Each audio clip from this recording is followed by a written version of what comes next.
Британија. Кина отвори канцеларија за безбедност во Хонг Конг. Според критичарите со ова завршува политиката една земја, два системи.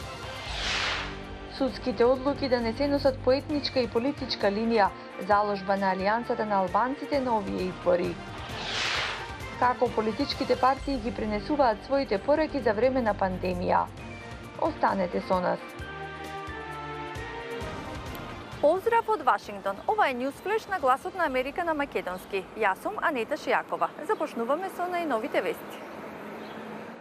Кина отвори канцеларија за национална безбедност во Хонг Конг, клучен дел од новите жестоки мерки на Пекинг за поголема контрола во полуавтономниот финансиски центар. Според новиот закон за национална безбедност за Хонг Конг, секој за кој се верува дека е вклучен во тероризам, сепаратизам, субверзија на државната власт и соработка со странски служби, може да се соочи со доживотна казна затвор. Новиот закон е одговор на масовните и честопати насилни продемократски демонстрации кои избувнаа во овој глобален финансиски центар во 2019-та. Критичарите велат дека со ваквата мерка ефективно се означува крај на политиката една држава, два система со која на Хонг Конг му беше ветен висок степен на автономност по предавањето на власта од Британија врз Кина во 97-та.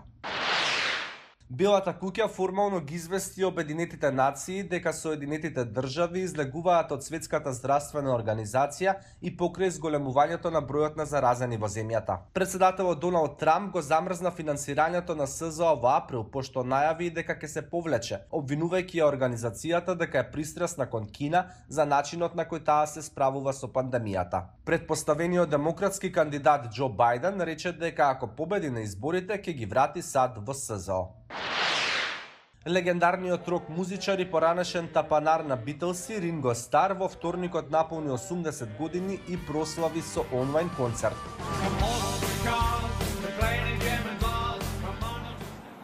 Држава за сите, правен систем пред кој што сите граѓани ќе бидат еднакви. Ова е главната заложба на Алијансата на албанците, вели партискиот лидер Зијадин Села. Мики Трајковски разговараше со него. Господин Села, зашто Алијанса на албанците, односно коалицијата Алијанса на албанците и алтернативите се залага на овие парламентарни избори? Цртано во нашата програма. Тоа е држава за сите. Зошто држава за сите? Од правен аспект, ние мора да воспоставиме правна држава и правен систем пред кој сите ќе бидат равноправни. Без разлика дали се граѓани, обични граѓани, или се министри, или бивши или сегашни носители на функции. Знаеме кој е најголемата рана на нашето општество, а тоа е дека уште денеска судските одлуки се донесуваат според етничка и политичка линија. Сакаме равноправност, целосна равноправност и да не се гледат една етничка заедница која е приближно 1/3 од целава држава, да се гледа како едно малцинство. Друга страна, не можеме да дозволиме овој длабока разлика во равномерниот економски развој. Новост е тоа што во првите 100 дена од кога ќе станеме дел од власта, ќе се обратиме со барање до Европската Унија, главните членки на Европската Унија кои не следат во делото на правото, за да во Македонија дојдат експерти од суди и правобранители од земјите од Франција, од Германија и Холандија, за да се отворат сите затворени предмети, а каде што има висок криминал и висок политички криминал и корупција, и со тоа да се отворат и прашањето на монтираните политички процеси. Друга страна, во нашето барање ќе стои дека ние ќе го бараме истото што Европска Унија дава како помош во земјите на источните земји, како Украина, например, мониторинг во судот за висока и организиран криминал и корупција. Постојан мониторинг од суди и од правобранители, за да не може одлуките да се донесат политички и во иднина. Повеќе прашања одлучуваат за гласањето на граѓаните. А што најмногу ќе влијае кај вас? справувањето со здравствената, политичката или економската криза? Посетете ја веб страната на Гласот на Америка и гласајте на нашата анкета. А економијата е важно прашање и во Соединетите Американски држави. Председателот Доналд Трамп вели дека позитивниот извештај за вработувањето покажува дека американската економија силно закрепнува по коронавирусот. Американските работодавачи креирале 5 милиони позиции во јуни, со што невработеноста падна на 11,1%. Се враќа екстремно силна. Има одредени области каде гаснеме пожари, но и таму ни оди добро.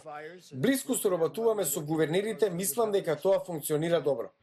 Предходно, државниот секретар за финансии Стивен Мучин сведочеше пред Комитетот за финансии во Представничкиот дом, каде кажа дека следниот пакет економска помош треба да биде насочен кон бизнисите кои имаат тешкотии, како рестораните и хотелите. Секоја дополнителна помош треба да биде таргетирана кон одредени индустрии кои беа сериозно погодени од пандемијата, со фокус на работните позиции и враќањето на сите американци на работа.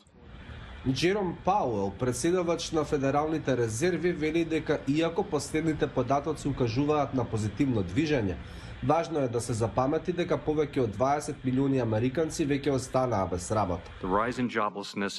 Растот на барањата за невработеност е особено изразен кај пониско платените работници, кај жените, кај афроамериканците, латиноамериканците.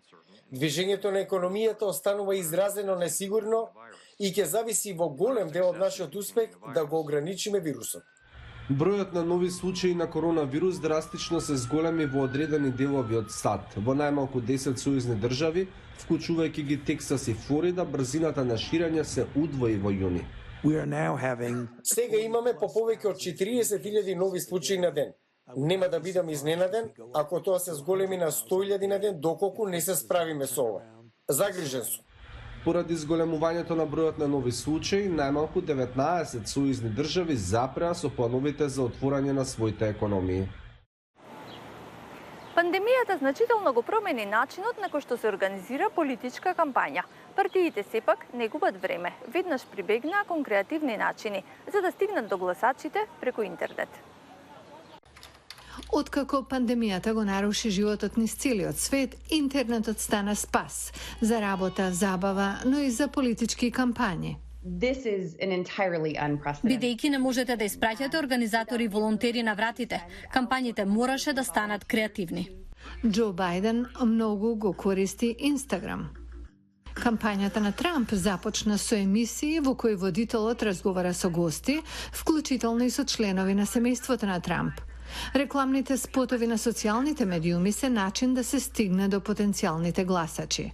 Се бара корисниците да ги впишат своите електронски адреси, што може да биде вистинско богатство во една дигитална кампања.